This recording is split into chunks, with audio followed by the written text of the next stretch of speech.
Hello, and we're back. Guys, now listen, during the break, Marisa, you told us we were talking about parents' impact on good kids. You have a friend, don't say his name, but you said he got HIV in a very strange way. Strange, that's not the word for it. Tragically. He was sharing needles with his parents who were Obviously IV drug users who somehow infected each other and then infected him by sharing the needles with him. And you said that you believe his parents could... His parents should be charged with his murder when he dies. Do you think we're going to see the day when that actually does happen? Yes, yes, that's not too far away. Society and most parents are tired of dealing with the problems that their kids are producing, but they're not willing to take any action. Now the courts are saying, you know what, it's time to step up to the plate and do something about your child. Also in this last segment, really good, Lupe, you were talking about immigrant stores, and that you think that the immigrant stores have a lot to do with some of the violations that are taking place within the barrios. That's correct. I really do think that a lot of the little liquor stores, mom and pops, are run by immigrants from other countries. Maybe it was acceptable in their country. They come here and they continue to do this, sell cigarettes and alcohol to the children. They don't think there's anything wrong with it. I want to talk a little bit about la cultura, okay? Okay. You girls have never lived in Latin America, have you? No. No, but your parents are from Latin America and Mexico and all that stuff? Okay, so you're first generation. Okay. I was born in Mexico and I lived there. My uncle had guns. He was in the Mexican army. But we never went to those guns. I mean, are you kidding? The police was nothing compared to my tío. You know, there was a great deal of respect for that whole, and just good old-fashioned fear.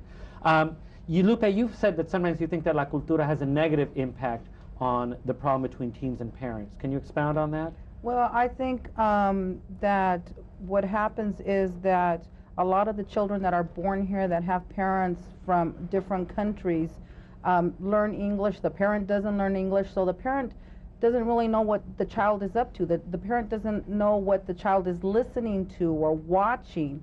And this kind of gives the child a little bit of power. You know, the child, I think, gets away from what the parent really thinks the child is watching and listening to. Girls, do you think that as children of immigrants that your situation is in any way different or exaggerated, that maybe your parents don't understand you as well? Right, well, you have to think just think about it. My parents grew up 40 years ago. The world that I live in is so different from the world that they lived in. It'd be very hard for them to understand what I'm going through compared to, like, the teenagers they had were not hard. They were not dangerous like mine are. And so it's really hard for them to understand, and they don't understand. I mean, back then they didn't have peer pressure to, you know, to do all the stuff that we have pressure to do today. They didn't have to stand up to their own friends, you know. They were just, you know, it was a lot easier. Back to your point, where the kids in first-generation immigrants, they're now smarter than their parents because they actually speak the language. So the parents are now having to take the kids, and it's their fault. They pull the kids out of school and maybe take them somewhere where they can have a translator. I wouldn't say smarter, but they're more acclimated to the culture. You know? In some cases they are My smarter. dad was not smarter than me, I'll tell you that. The only thing is that I did have a father that was from Mexico, and I'm the one in the end that was actually the parent. I took him to fill out applications. I paid the bills. And a lot of these kids, they become more powerful than the parent. The parent thinks they still have the power, but no, the kid has the power. And then you turn around and you try to tell that kid, no, you can't do that or you can't do this. And the kid says, what are you talking about? I've told my father that. I said, no. How about you and your parents, kind of? Do you feel, how culturally are you impacted? Well, my parents do speak English, but they still need help for me to fill out applications and stuff like that. So I agree with you to some extent. But I'm still not more in power than they are. It's not, I don't think it's a power issue. I think it's just about knowing more. Because I know with the internet, you could do anything. And they don't know how to use a computer. They don't know how to use the internet. If I want to go to any site, I have the power to do that. But they know that I'm not going to. But it's not that case with everybody. I think with me it was because my father raised us. I had no mother, and he was always gone. So I had the power. I knew I had the power. Again, saying you're the exception to the rule. I mean, we're talking about kids that that do take advantage. You guys obviously grew up in the right environment because you're not disrespectful and you're helping yourselves and you're actually helping your community.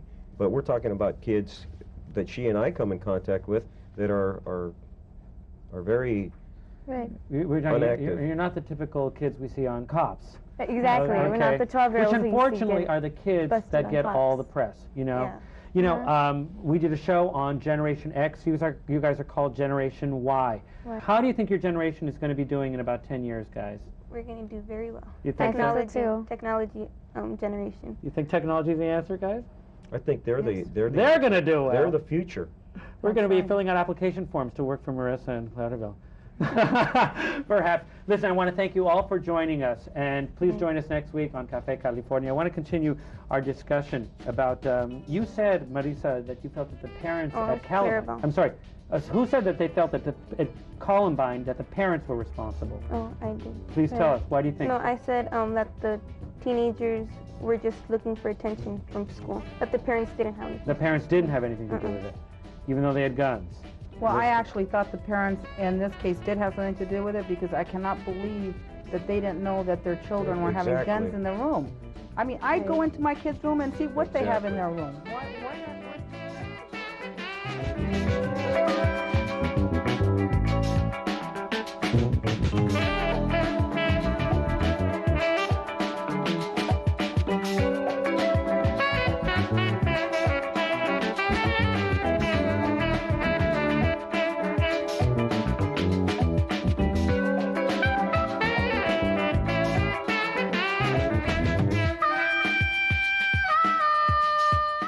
¿Qué podría usted comprar con $12.50? 35 millones de personas lo invierten en una membresía con AARP. Y con esos $12.50 al año, obtienen acceso a descuentos y muchos beneficios, como servicios legales y financieros, oportunidades para trabajar como voluntario y asistencia gratis en la preparación de sus impuestos. Llame, infórmese, hágase miembro y recibirá gratis un ejemplar de Segunda Juventud. Panoscan, high-resolution imaging that helps NASA and the Air Force train and prepare for emergencies. Panoscan 360-degree imaging helps law enforcement agencies with interactive maps and tactical planning to protect our schools. Panoscan, the choice for ultra-high-resolution panoramic imaging for Homeland Security, SWAT response, emergency preparedness, and crime scene documentation.